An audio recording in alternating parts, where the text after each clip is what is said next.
heureuse de vous avoir en scénette moment, chers téléspectateurs de la communication plus télévision. Bienvenue dans Qui pense femme. Vous êtes sans ignorer que Qui pense femme, c'est votre magazine qui reçoit pour vous des femmes ambitieuses, des femmes leaders, des femmes qui se sont démarquées, n'est-ce pas, chacune dans son domaine. Voilà, grande de ma joie. Aujourd'hui, de recevoir pour vous, ce sera pour la deuxième fois qu'elle participe à ce magazine Qui pense femme. Elle, c'est Madame Stéphanie Kitoumé. Voilà, je crois qu'elle n'est plus à présenter. Avec elle, nous allons parler de la part de femmes dans le développement d'un pays. Et aujourd'hui, nous pouvons compter sur la femme pour faire avancer notre beau pays, la République démocratique du Congo. Elle est là, présente, afin de pouvoir répondre à toutes nos questions. Voilà, Madame Stéphanie Kitoumé, bonjour, bonsoir, bienvenue. Bonsoir, Madame Ethnie Fataki, merci beaucoup pour l'invitation. Ça a toujours été un grand plaisir d'avoir votre invitation pour parler concernant la nation, l'Afrique et pourquoi pas le monde entier. Vraiment. Parce que nous sommes aussi citoyens du monde. Très bien. Alors, c'est pour la deuxième fois que Qui pense femme reçoit Madame Stéphanie Kitoumé. Donc, je ne sais pas trop, est-ce qu'on peut encore vous connaître un peu plus? Ben, je suis Madame Stéphanie Kitoumé. Moi, Mini, je suis née en 1600. En 1984. La téléspectatrice Noël Bosso. Bon, je disais que je suis Madame Stéphanie Kitoumé. Ouais. Je suis née en 1984, pendant que Kimpamvita est née en 1684. Okay. Donc, ça veut dire qu'il y a beaucoup de similitudes entre Kimpamvita et moi, et surtout en ce qui concerne l'engagement, en ce qui concerne la lutte, la résilience, en ce qui concerne la volonté permanente de vouloir contribuer considérablement au développement du monde d'Afrique et de notre pays en particulier. Très bien. Alors, Madame Stéphanie Kitoumé, elle est politicienne. Ça, moi-même, j'ajoute. Je vous le concède. Dans la maison, elle a des enfants, tout ça. Elle est maman à la maison. Est-ce que oui, elle travaille aussi quelque part? Ben, on doit travailler, on doit travailler. Je suis mère de 3 enfants. Ok. Tous des garçons. Oh! 3 petits beaux garçons. Je travaille, j'ai fait la politique, je suis engagée dans le mouvement des jeunes depuis l'âge de 8 ans. Et j'étais aussi ex-candidate députée nationale dans la circonscription électorale de Lukunga.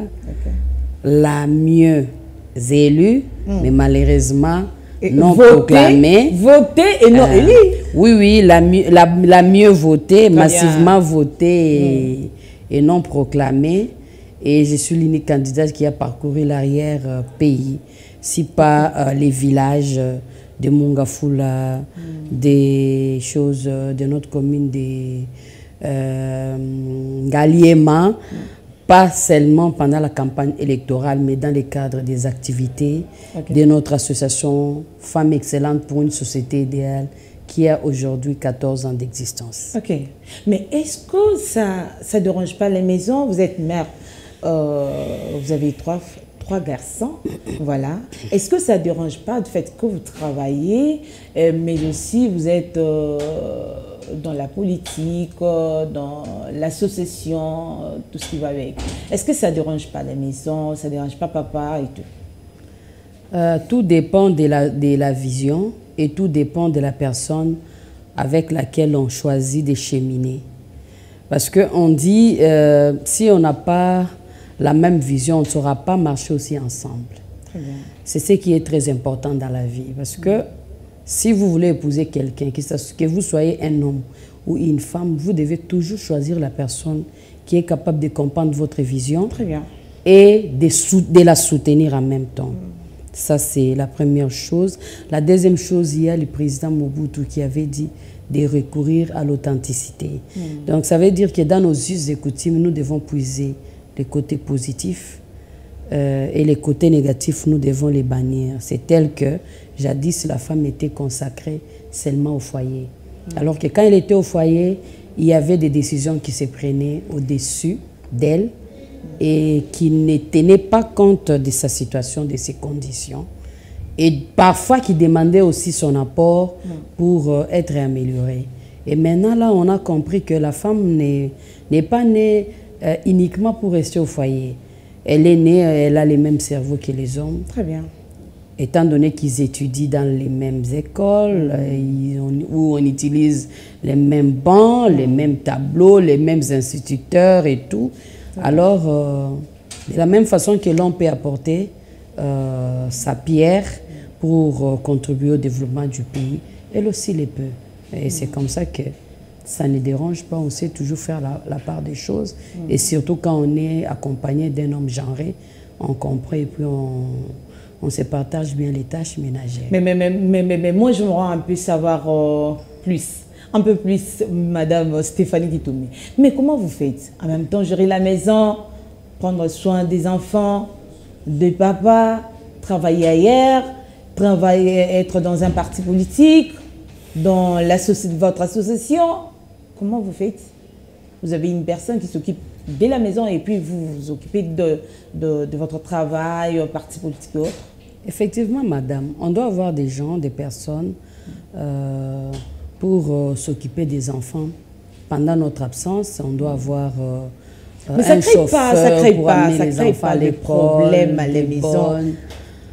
Ben, les problèmes, ça ne manque pas, hein, que l'on soit là ou pas, il y a toujours des problèmes. L'essentiel, c'est de savoir comment les gérer. Comment gérer les problèmes. Quand on rentre à la maison, on demande toujours aux enfants les rapports. On demande toujours ce qui s'est passé. C'est en demandant les rapports qu'on se rend compte que telle chose a été bien faite et telle autre ne l'a pas été. Et on essaie d'arranger, d'harmoniser et de cheminer. Parce que si on ne travaille pas aussi avec la mondialisation, avec la crise mondiale économique, en RDC, on ne sait même pas quel nom accorder à cette crise-là. Alors on s'est dit qu'on est censé travailler. Parce que quand on travaille, ça nous permet aussi de bien tenir le foyer. Donc vous voyez un peu, et ça améliore même nos conditions de vie et surtout celles des enfants. Mais est-ce que la femme ne peut pas rester à la maison, gérer la famille? La femme doit forcément travailler. Je pense que dès l'origine, selon l'essence de la femme doit être normalement, elle doit rester à la maison. Et quand elle est à la maison, c'est pour s'occuper des enfants, de son foyer, des arrières, la cuisine et toute autre chose. C'est vrai, elle peut rester à la maison. J'étais en train de vous dire tantôt ici que ce qui s'est fait sans moi est contre moi. La femme ne doit pas nécessairement rester à la maison, non. Nous acceptons, c'est la raison pour laquelle quand la bonne est là, c'est ma continuité, c'est ma main qui reste là-bas à la maison.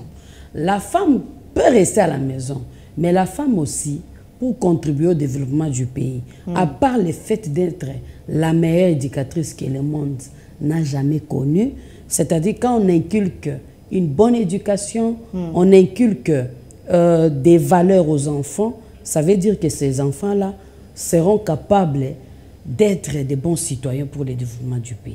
À part ça, la femme aussi doit être ingénieure. Elle doit être aussi...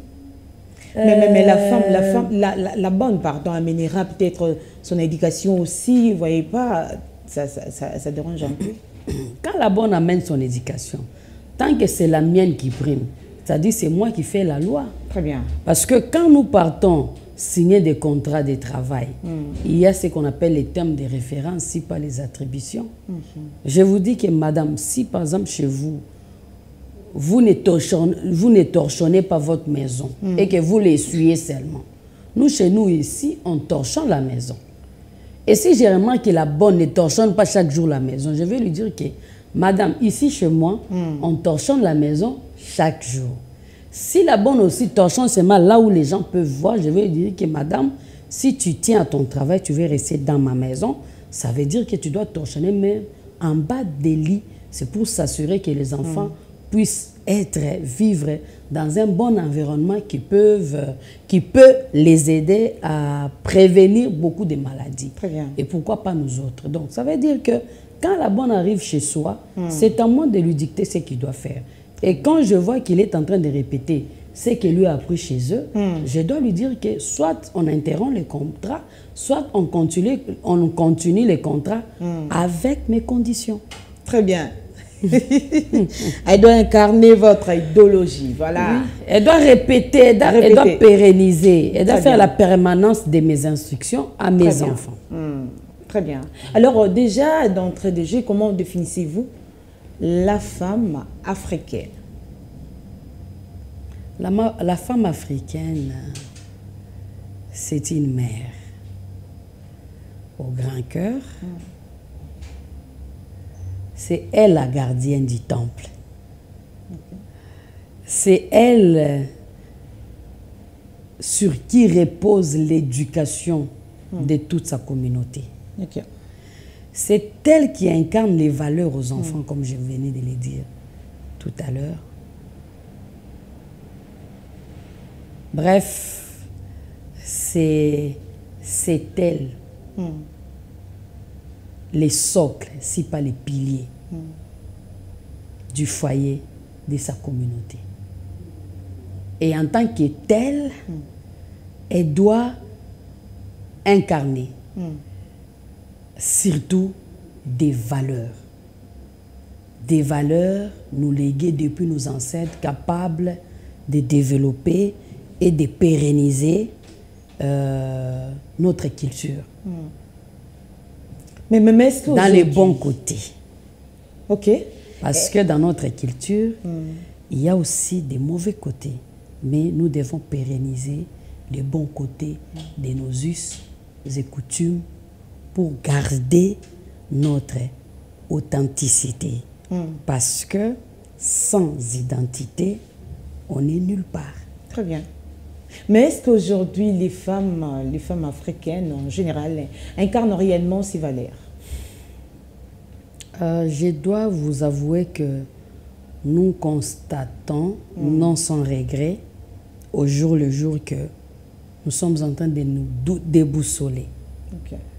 Nous qui étions jadis les racines du foyer, nous qui étions jadis les socles, les fondements et la fondation, nous sommes en train de nous déboussoler.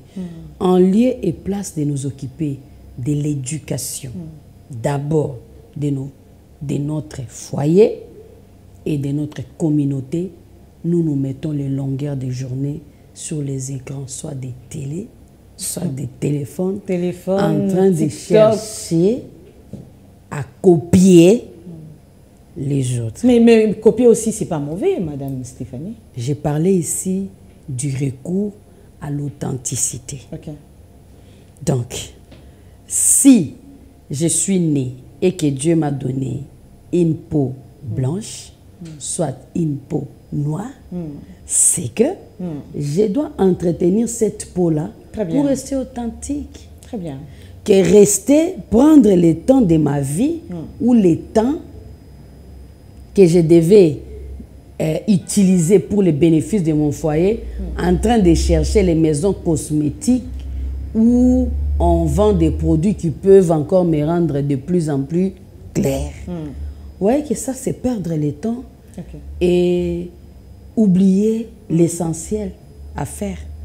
Donc, la majorité de nos femmes, nous sommes dans ça, malheureusement. Pendant qu'il n'y a qu'une minorité qui est consciente du fait qu'elle est mère éducatrice, du fait qu'elle doit impacter positivement sa communauté, elle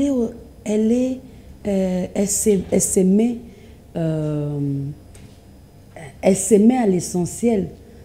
Par exemple, c'est comme vous, par exemple. Les temps que nous sommes en train de passer avec vous. à parler, développement de la femme, il y a d'autres femmes qui sont peut-être dans des boîtes, dans des bars pendant la journée parce que on en Elle voit. manque peut-être à faire, non? Elle manque à faire, même s'il n'y a pas à faire. On crée toujours quelque chose à faire. Moi, mais créer aussi, c'est pas facile, madame. C'est vraiment écœurant. Madame, vous voyez même nos bonnes là qu'on laisse à la maison. S'il n'y a personne pour la surveiller, tu vas voir qu'elle fait juste les superficiels, elle donne à manger à l'enfant et tout. Mais entre-temps, l'entretien, des fois peut-être les habits des enfants ne sont pas encore bien repassés. Peut-être aussi les seaux qu'elle avait utilisés pour laver les enfants ne sont pas très bien lavés et très bien rangés, mais au moins tu les vois avec son téléphone. Vous voyez un peu. Donc c'est ce qui fait qu'il y a une faible participation des femmes dans la politique et précisément dans les processus du développement. Parce que la femme n'a pas encore compris que non, je dois laisser de côté l'accessoire pour me focaliser sur l'essentiel. Mais entre-temps, on s'est dit qu'il y a quand même un bon nombre de femmes qui ont pris cette conscience, mais qui ne sont pas valorisées, qui ne sont pas utilisées à bon escient. C'est la raison pour laquelle nous sommes là en train de militer pour que la femme puisse être Déjà, j'aimerais poser cette question, parce que vous êtes dans un mouvement de femmes, hein, quelque chose de pareil, femmes excellentes. Nous sommes d'abord, notre association, c'est des noms Femmes excellentes pour une société idéale. Très bien. Nous avons 14 ans d'existence. Vous êtes la présidente? Je suis la présidente fondatrice.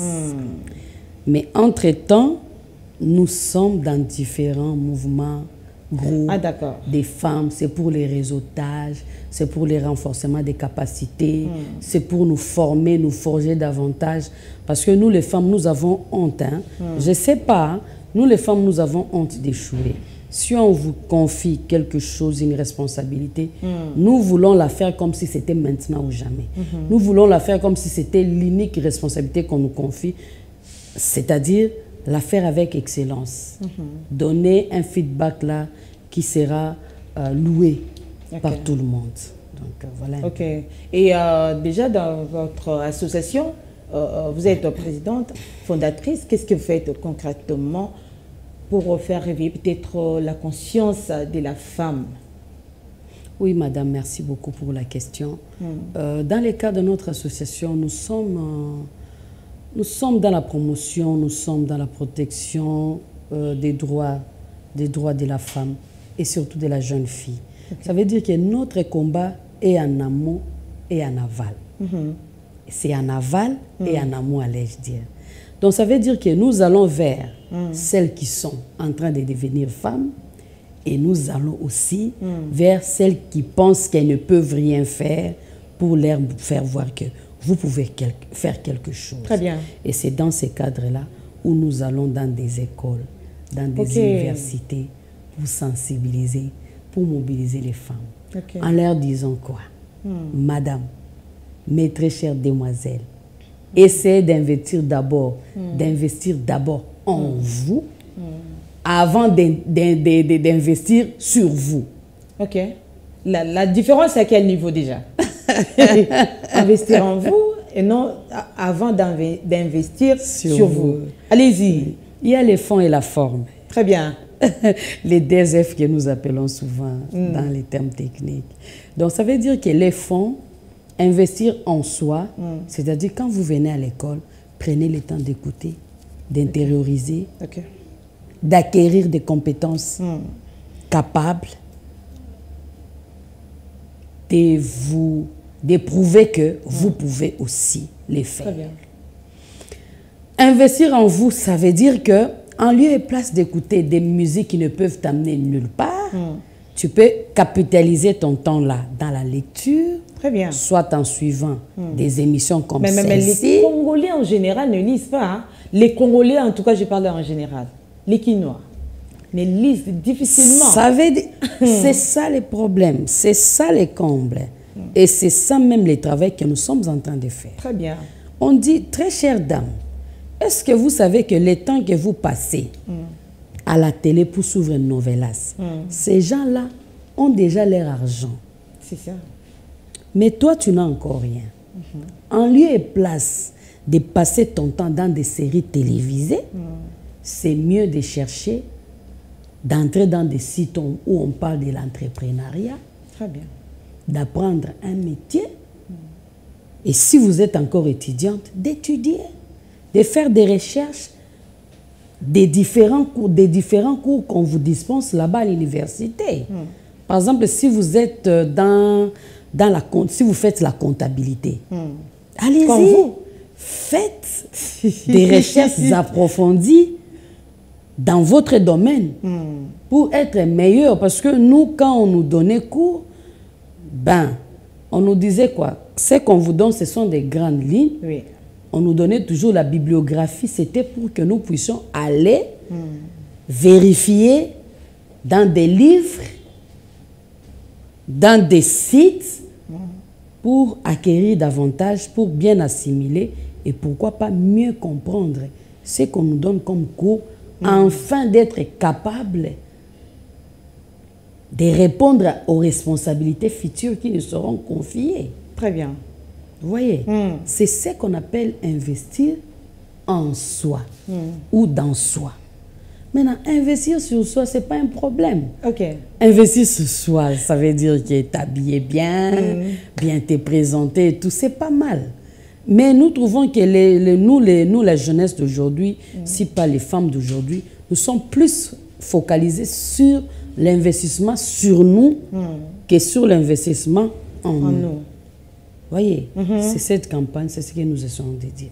Il y a d'autres personnes, bon, moi personnellement, je n'aime pas que quelqu'un puisse me prendre beaucoup de temps uniquement pour parler de quelqu'un. On peut parler de quelqu'un sur base des faits. Ah non, non, j'ai vu Madame Etni, elle a mis une belle perruque, elle a mis des... Oui, c'est bien, ses lunettes, elle est belle.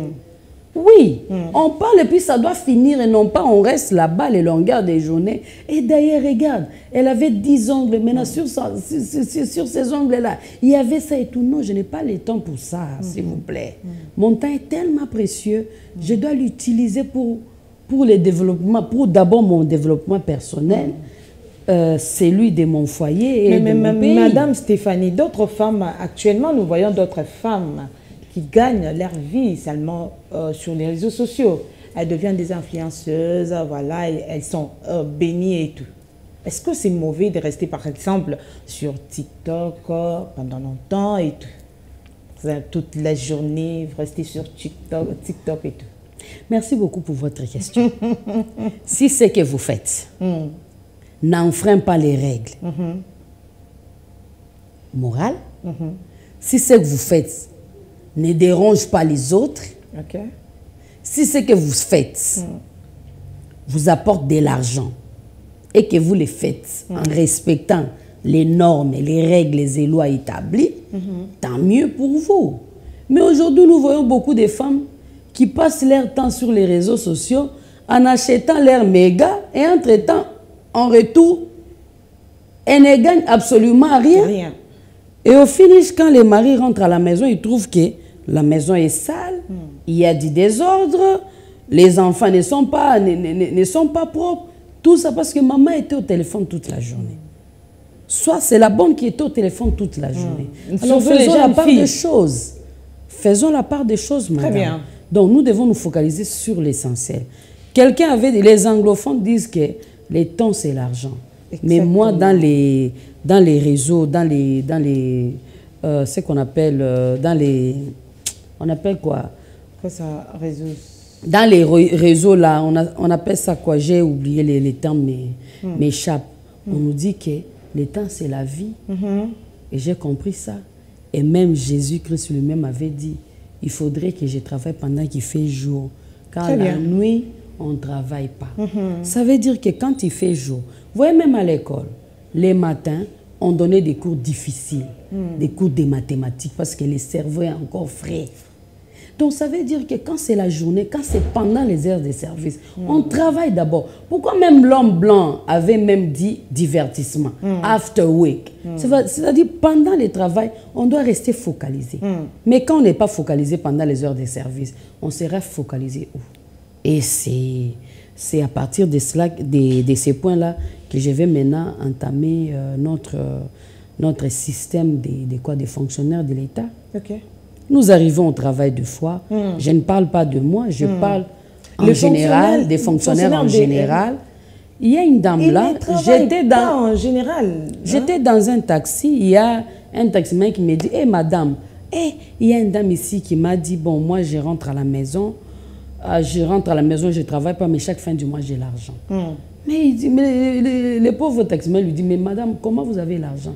Il dit, j'ai l'argent parce que sur mon poste là, nous sommes à 30.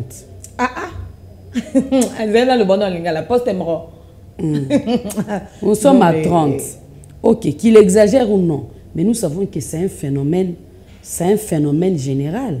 Donc on voit dans les bureaux des fonctions publiques, on voit sur un même poste beaucoup de gens, pléthore d'argent là-bas. Et vous trouvez qu'il y a les gens qui ont de l'argent chaque fin du mois. Mais entre-temps, ils arrivent là-bas, ils tournent les pouces, ils appellent, ils sont dans les réseaux sociaux et tout. Maintenant, comment est-ce qu'on pourra produire pour les pays? Donc, on doit assainir tous ces secteurs-là. Et c'est comme ça que je soutiens certains politiques qui parlent de la refondation de l'État. On doit refonder, on doit revoir beaucoup de choses. Nous avons de la main-d'œuvre, mais pourquoi les pays ne se développent pas? C'est ça la grande question. Il y a d'abord le manque du travail. On ne travaille pas suffisamment. De deux, il y a le manque de contrôle. On ne contrôle pas ce que font les autres toujours. De trois, il y a ce qu'on appelle les mauvais systèmes. Les mauvais systèmes doivent être démantelés pour que les pays puissent avancer. Nous sommes fatigués, nous avons même honte d'être appelés des Congolaises et Congolaises. Pourquoi? Parce que dans notre pays, rien ne marche. On ne comprend pas. Il y a des militaires qu'on envoie dans des fronts, dans des zones, on les affecte et puis on oublie, alors que les militaires, et même nous autres, là on sait que service militaire, ça veut dire qu'à tout moment on peut échanger. C'est en changeant qu'on peut créer ce qu'on appelle l'émulation, l'esprit des compétitions, et puis on va éviter ce qu'on appelle, en termes simples, les habitudes. Okay. Vous voyez, même dans les systèmes des Nations Unies, moi j'ai eu à travailler à un moment donné de ma vie là-bas. Là-bas, il y avait des contrats de durée déterminée. Okay. Donc vous travaillez après 3 mois, votre contrat prend fin et après on pourra vous rappeler ou bien on doit prendre d'autres personnes et tout. C'est juste pour créer l'émulation. Il y a d'autres personnes, quand lors de l'entrée à cet emploi-là ou à ces postes-là, ils commencent bien. Et à un moment donné, le fait de s'habituer trop, allez, directement, ils abîment le travail. Et c'est la raison pour laquelle j'étais en train de vous dire que même la bonne là, elle doit être surveillée. Si on ne la surveille pas, elle doit faire tout ce qu'elle veut. Même si c'est un contrat à durée indéterminée. Il faut toujours faire respecter les normes du travail. Très bien. Par exemple, moi, je sais que je n'ai pas le droit de me bagarrer sur les lieux de service. D'abord, sur les lieux de service, ça va entraîner la fin de mon contrat. Et aussi sur la place publique, on va m'arrêter. Exactement. Donc, il faut faire respecter les règles. Quand les règles ne sont pas respectées, et c'est comme ça que viennent les jungles. Or, là où il y a la jungle, rien ne marchera. Donc, voilà un peu. D'accord, Madame Stéphanie, on va chuter. Voilà. Je me vous poser cette question rapidement avant de chuter. Je me vraiment poser cette question à Lingala. Batomoki balobara moi ça tonga ramboka te. Analyse nos années par rapport à Dajuana. En tout cas, merci beaucoup maman. Oyebi na bandaki ko yoka mutema pasi na koyoka ilokwana Adajuana. Jusqu'à ce que j'étais tombée sur la vraie version. Il y a Adajuana. Adajuana batu bapesa yango sens péjoratif. Alors qu'ils ont un sens péjoratif. Moi, ça tongaka mboka te ezalaki nde na tango tozalaki na tango akala na tango ya bakoko. Tozalaki ndenge nini ngana yo mama na biso aboti biso. Soki aboti biso eke mobala lingi ngai. Aza muto a village X biso tozana village Y. Ça veut dire que cet homme là akozala obligé amema ngai nakende na village na bango. OK. Entre temps na village nanga esa nini moins. Yo pe baye bazio bakena village V.